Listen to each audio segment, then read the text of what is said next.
Hot ஃபுட்டை ஃப்ரிட்ஜில் வச்சா உடனே கூல் ஆகிடும்னு நினைக்கிறீங்களா? It's a big mistake. Mister Carbon, Mister Smart அவங்க வீட்டில் ஃப்ரிட்ஜ் யூஸ் பண்ணுறாங்க.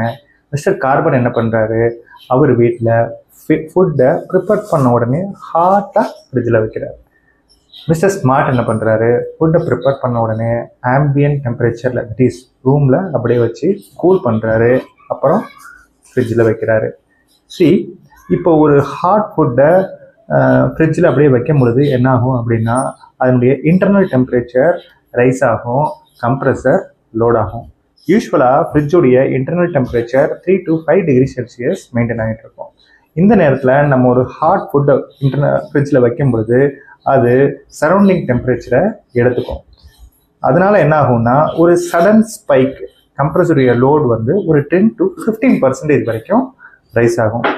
ஞாபகம் வச்சுங்க, hot food is not for the fridge, it is for the room temperature. Thank you.